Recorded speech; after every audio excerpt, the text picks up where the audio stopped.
মালদহে নাবালিকা স্কুল ছাত্রী খুনে মূল অভিযুক্ত গ্রেফতার হয়েছে, কিন্তু এখনো পর্যন্ত মেলেনি খুনে ব্যবহৃত অস্ত্র।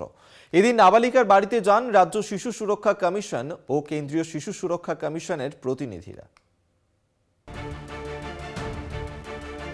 31শে জানুয়ারি মালদহের নাবালিকার গলাকাটা দেহ উদ্ধারের পর চাঞ্চল্য ছড়িয়েছিল বালুচরে। মুখ্যমন্ত্রী জেলায় থাকাকালীন কি করে এই নৃশংস ঘটনা ঘটল সেই প্রশ্ন তুলেছিল বিরোধী শিবির। রবিবার পঞ্চম শ্রেণীর ওই ছাত্রীর পরিবারের সঙ্গে দেখা করতে যান বিজেপির রাজ্য সভাপতি সুকান্ত মজুমদার। সঙ্গে ছিলেন বিজেপির আরও 2 বিধায়ক এবং জেলা এবং রাজ্য নেতৃত্ব। ঘটনা তীব্র নিন্দা করে নাবালিকা খুনের উচ্চ পর্যায়ে তদন্তের দাবি করেন সুকান্ত। পরিবার যদি সিবিআই তদন্তের দাবি জানায় তাহলে পরিবারকে লিগ্যাল সাপোর্ট আমরা দেবো। মালদার পরিস্থিতি যে ভয়ানক আপনি বলছেন, বিজেপি কি ধরনের মুভমেন্ট করবে, কিভাবে মানুষের পাশে দাঁড়াবে?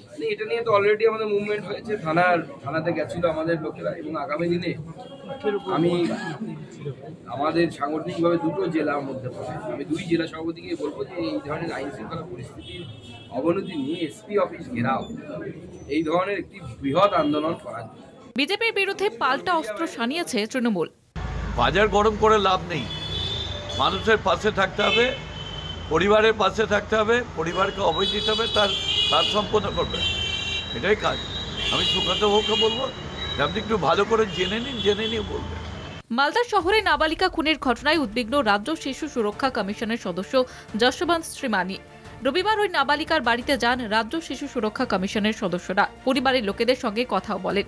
তাদের অভিযুক্ত সুনু কেশরী তদন্তে পুলিশকে সাহায্য করছে না, প্রয়োজনে মনোবিদদের সাহায্য নেওয়ার কথা জানিয়েছেন তিনি। আমাদের যে অবজারভেশন সেগুলো আমরা জানিয়েছি, যাতে সেগুলো ইনভেস্টিগেশনে যেটুকু আমরা সাহায্য করতে পারি। যেটুকু যেমন মনে করলাম যে আজকে মিটিংটা হওয়ার পরে মনে হয়েছে যে তাকে একটা সাইকিয়াট্রিক ডিপার্টমেন্টে দেখানো দরকার, এটা একটা অবজারভেশন।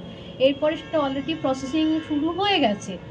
এই জাতীয় বিভিন্ন অবজারভেশন আমরা জানিয়েছি, সেইগুলোর সাথে সেটা আরও হয়তো ইনভেস্টিগেশনকে সাহায্য করবে, কিন্তু ইনভেস্টিগেশনের মতো চলছে, সেটা আমাদের স্বাধীনভাবে তাদেরকে চলতে দেওয়া উচিত। 8 दिन गुजर जाने के बाद भी हम किसी निष्कर्ष पर यदि नहीं पहुंचे, इसका मतलब ये है कि कहीं ना कहीं कुछ न कुछ लॉज, रूल्स और शासन प्रशासन के लैप्सेस हैं, जिनके बारे में हमको पता करना है।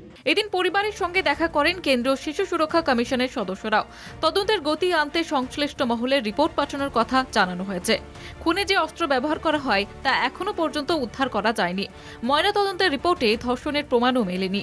ওই শিশুর ব্যবহার্য জিনিসপত্র পুলিশ হেফাজতে নিয়ে যাওয়ার বিলম্বের অভিযোগ তুলছেন সুকান্ত মজুমদার। মালদা থেকে গৌতম চক্রবর্তীর রিপোর্ট, কলকাতা টিভি।